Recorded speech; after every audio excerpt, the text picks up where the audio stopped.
إذن سي سعيد أبرنوس مع كامل احترامي لهذا الرجل عنده الوزن ديالو، عنده القيمة ديالو كمؤثر في مواقع التواصل الاجتماعي، عنده متابعين يحبونه ويتابعون كل ما ينشر وكل ما يدون.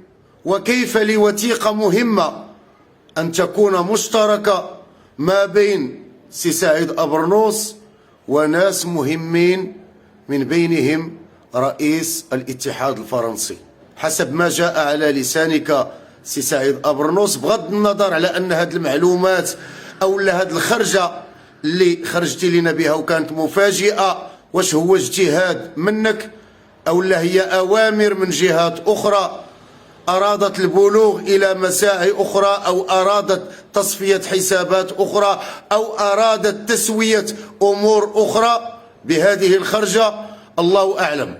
اللي نبغي نوضح لك سي سعيد أبرنوس أنه من سابع المستحيلات باش يتعاود الماتش ما بين المغرب وفرنسا، هذه ما عمرها وقعات وما غاديش توقع. هذا من جهة، ومن جهة أخرى المصالح التي تجمع ما بين المملكة المغربية والجمهورية الفرنسية أقوى من مقابلة كرة قدم وأقوى من الفيفا وأقوى حتى من ماكرون وغير ماكرون، باش نكونوا واضحين. والمصلحة المشتركة ما بين الدولتين تقتضي بأن تجلس الدبلوماسية الفرنسية أرضا والدبلوماسية المغربية لتسوية كل ما يجب تسويته. والمؤكد كذلك أن المملكة المغربية تسعى جاهدة إلى التخلص من قيود بعض الدول المهيمنة والدول الاستغلالية لأجل وحدتها الترابية، لأجل سيادتها، لأجل كرامة مواطنيها.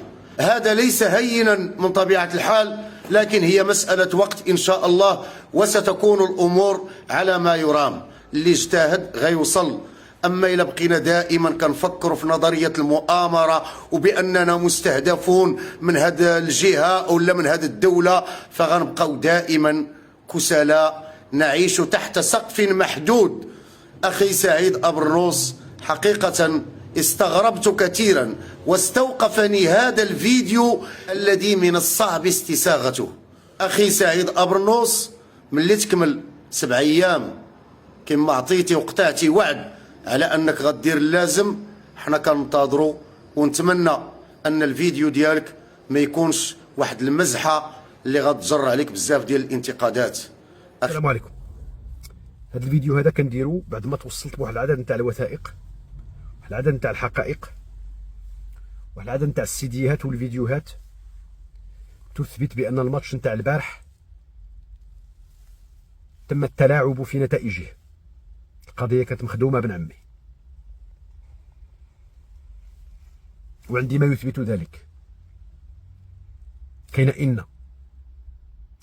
إن وكان ولعل ولا، مهم بزاف ديال الأخوات وديال بزاف، داكشي كثير.